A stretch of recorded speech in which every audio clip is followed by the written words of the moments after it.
years. I have been here for 5 years. আমি এখানে 5 বছর ধরে আছি। হাই বন্ধুরা, আশা করি তোমরা সবাই ভালো আছো এবং সুস্থ আছো। আজকে আমরা আবারও প্রিপোজিশন শিখব।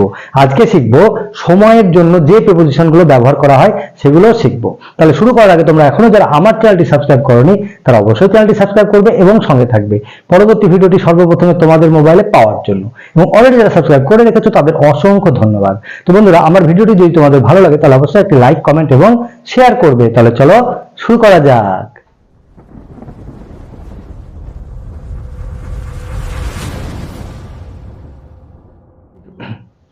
তো বন্ধুরা, আজকে আমরা শিখব যে যে প্রিপোজিশন দিয়ে সময় বোঝায় সেই প্রিপোজিশন গুলো। তাহলে চলো দেখে নিই। তো বন্ধুরা, আজকে আমরা আবারও প্রিপোজিশন শিখব।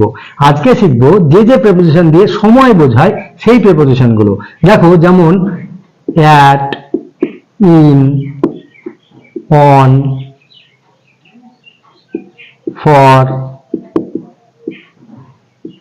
Since,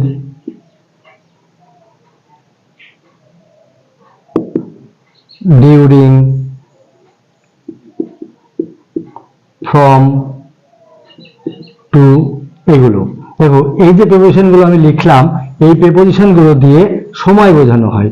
at, in, on, for, since, during, from, to. ঠিক আছে, দেখো একটা একটা করে আমি বলছি, তাহলে তোমরা বুঝে যাবে।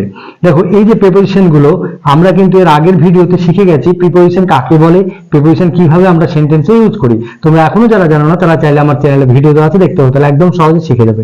আজকে আমরা সময়ের জন্য যে প্রিপোজিশন গুলো ব্যবহার করা হয় সেগুলো শিখবো। দেখো, অ্যাট, অ্যাট মানে হচ্ছে একদম টাইম বোঝানো হয়, যেমন ঘড়ির কাঁটার টাইম। যেমন মনে করো 9 AM, ঠিক আছে, তাহলে 9 AM তার আগে বসে অ্যাট, অ্যাট 9 AM। মানে দেখো, we will go to school at 10 AM। We will go to school at 10 AM। তাহলে এখানে যেহেতু একটা ঘড়ির কাটার সময়, তার আগে আমরা অ্যাট বসাচ্ছি। ঠিক আছে, তাহলে অ্যাট ঘড়ির কাটার সময় বোঝাতে ব্যবহার করা হয়। 10 AM, 7 AM, 4 PM, 6 PM, 12 PM, 11 PM, 4 AM, সবার আগে বসবে অ্যাট। ঠিক আছে, তাহলে অ্যাট সময়ের কাঁটা মানে ঘড়ির কাটার সময় বোঝাতে ব্যবহার করা হয়। আর কখন ব্যবহার করা হয়? ছোট সময়ের জন্য, যেমন অ্যাট নুন, অ্যাট নাইট। ঠিক আছে, তাহলে at noon, at night, at dust, আবার ডন, এই সময়গুলোর আগে অ্যাট বসানো হয়, কারণ অ্যাট হলো ছোট সময়কে বোঝায়।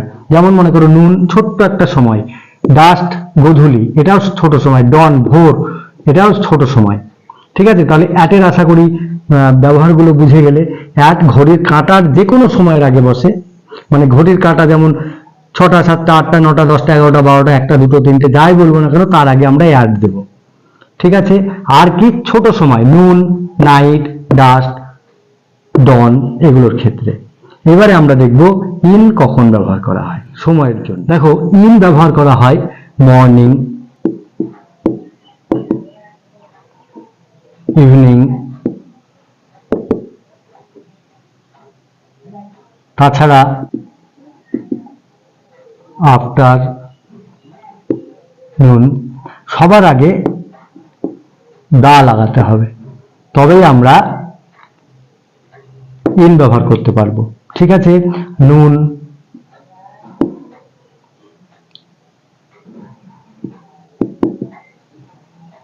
নাইট, তার আগে কিন্তু দা লাগাতে হবে।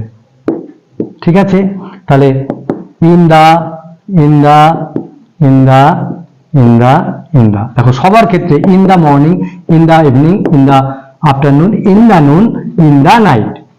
দেখো, ইন দা মানে রাত্রির যে কোনো একটা সময়, কিন্তু একটা নির্দিষ্ট সময় বোঝায়। আর অ্যাট নাইট মানে রাত্রি, মানে যে কোনো একটা সময়। এখানে একটা ইন দ্য নাইট মানে আমরা রাত্রির একটা সময়ে কথা বলছি। ইন দ্য নুন মানে একটা নির্দিষ্ট সময়ের কথা বলছি। যখনই দা বসে যাবে তখনই কিন্তু একটা নির্দিষ্ট সময় বোঝাবে। ইন দ্য নুন মানে দুপুরের একটি সময়, ঠিক আছে। আর অ্যাট নুন মানে দুপুর মানে সারা দুপুরটা, বোঝা গেল। তাহলে দা বসালে ইন বসানো যায়, আর দা এর আগে বসে। তাছাড়া কিন্তু যদি এগুলোতে যদি দা না থাকে তাহলে অ্যাট মর্নিং হবে, ঠিক আছে। তাহলে দা বসলে ইন হবে আর দা না বসলে অ্যাট হবে, এই কথাটা কিন্তু তোমরা মনে রাখবে। এবারে দেখো ইন আর কোথায় বসে। ইন বসে মাস সময়, মাসের আগে। ইন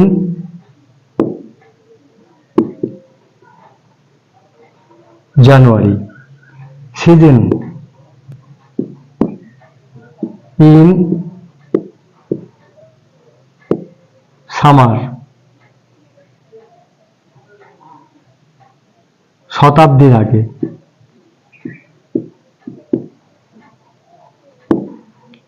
19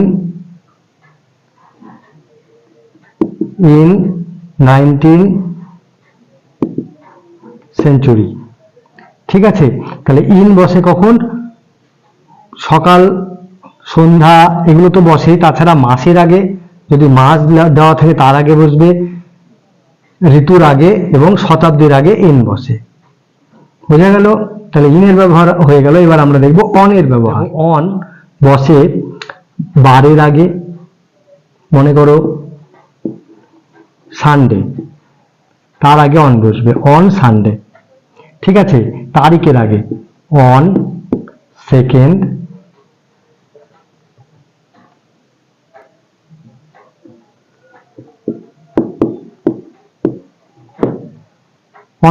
অক্টোবর, ঠিক আছে। তাহলে অন কখন বসছে? বারের আগে এবং তারিখের আগে, ঠিক আছে। তাহলে অনের ব্যবহারটা বোঝা গেল যে সময়ের ক্ষেত্রে মানে আমরা বার বলার আগে অন ব্যবহার করব, আর কোনো তারিখ যদি থাকে সেই তারিখের আগে আমরা অন ব্যবহার করব। এবারে দেখব ফর। দেখো ফর সময়ের জন্য ব্যবহার করা হয় কোনো অনির্দিষ্ট সময়, যেমন মনে করো যে 2 ঘন্টার জন্য, ঠিক আছে। ফর 2 hours, ঠিক আছে। একটা কোনো নির্দিষ্ট নয়, 2 ঘন্টার জন্য, যে কোনো 2 ঘন্টা। যেমন it has been raining for 2 hours, it has been raining for 2 hours, 2 ঘন্টা ধরে বৃষ্টি হচ্ছে, ঠিক আছে। কোন 2 ঘন্টা কিন্তু কোনো গ্যারান্টি নেই, সকালও হতে পারে বিকেলও হতে পারে, কোনো নির্দিষ্ট নেই, ঠিক আছে। I have been here for 5 years, I have been here for 5 years, আমি এখানে 5 বছর ধরে আছি, কিন্তু কোন 5 বছর তার কিন্তু কোনো উল্লেখ নেই। আমি এখানে 5 বছর ধরে আছি, ঠিক আছে, একটা সময় ধরে আছি, সেটা 5 বছর, কিন্তু কোন সময় কখন থেকে আছি সেটা কিন্তু এখানে উল্লেখ নেই, ঠিক আছে। তাহলে ফর ব্যবহার করা হয় কোনো অনির্দিষ্ট সময়ের জন্য, অনেক দিন ধরে আছি কিন্তু কোনো নির্দিষ্ট নয়, তখন আমরা ফর ব্যবহার করব। এবারে দেখব সিন্স। সময়ের জন্য সিন্স আমরা এইভাবে ব্যবহার করি, I am here since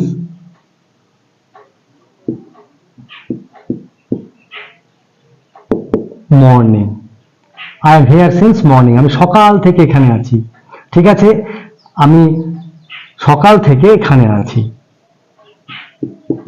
He is in Kolkata since 1999, he is in Kolkata since 1999 সে কলকাতায় আছে 1999 থেকে। ঠিক আছে, 1999 সাল থেকে সে কলকাতায় আছে। সিন্স 1999 মানে একদম দেখো একদম উল্লেখ করে দিচ্ছে যে 99 থেকে, মানে 1999 সাল থেকে সে কলকাতায় আছে।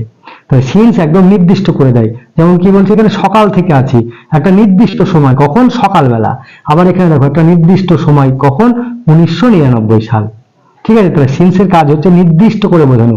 ফর যেমন কি অনির্দিষ্ট, আর সিন্স হচ্ছে নির্দিষ্ট। এটা তোমরা মনে রাখবে। এবারে আমরা দেখবো ডিউরিং। দেখো ডিউরিং হলো সময় পর্যন্ত। ঠিক আছে, কেমন একটা সময় ধরে, মনে করো এখান থেকে এই পর্যন্ত একটা সময়, এই মধ্যেকার এই সময়টাকে বলা হয় ডিউরিং। যেমন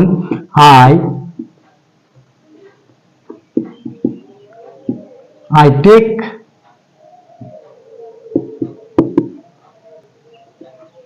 notice during class. I take a notice during class. আমি একটি নোটিশ পেলাম ক্লাস চলাকালীন, মানে ক্লাসের মধ্যে, ক্লাসে ছিলাম তখন একটা নোটিশ পেলাম। I take a notice during class. Class চলাকালীন একটা নোটিশ পেলাম। বোঝা গেল? তাহলে ডিউরিং হচ্ছে চলাকালীন, মানে একটা সময় চলাকালীন। যেমন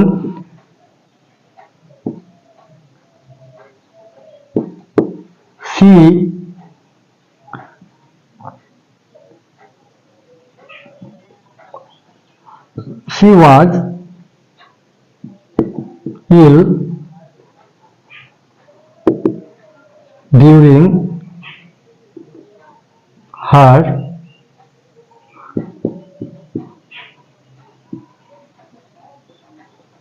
pregnancy. She was ill during her pregnancy. তার প্রেগন্যান্সি চলাকালীন সে অসুস্থ ছিল।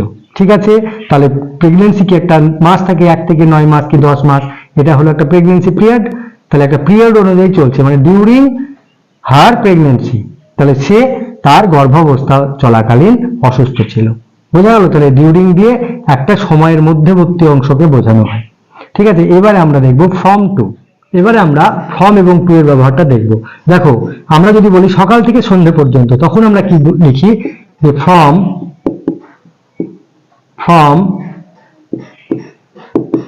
Morning to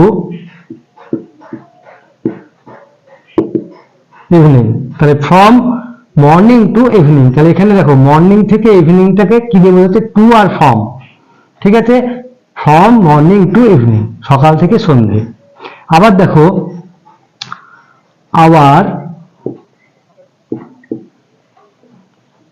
school will close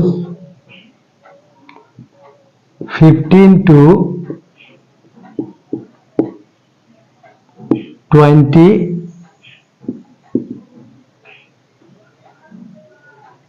August. Our school will close 15 to 20 August. আমাদের স্কুল বন্ধ থাকবে 15 থেকে 20 তারিখ পর্যন্ত। ঠিক আছে, তাহলে এইভাবে বোঝাতে আমরা ফ্রম এবং টু ইউজ করি। ঠিক আছে, সকাল 10টা থেকে 4টে পর্যন্ত, তাহলে ফ্রম 10 to 4 PM। ঠিক আছে, তাহলে ফ্রম 10 to 4 PM, সকাল 10টা থেকে বিকেল 4টে। তাহলে এই হলো সময়ের ক্ষেত্রে ব্যবহার করা প্রিপোজিশন। এইভাবেই আমরা ব্যবহার করি। তো বন্ধুরা, আজকে আমরা সময়ের জন্য যে প্রিপোজিশন গুলো ব্যবহার করি সেগুলো শিখলাম। তোমরা এগুলো প্র্যাকটিস করবে, যত প্র্যাকটিস করবে তত শিখবে। ভালো থাকবে, সুস্থ থাকবে, দেখা হবে নেক্সট ভিডিওতে। টাটা।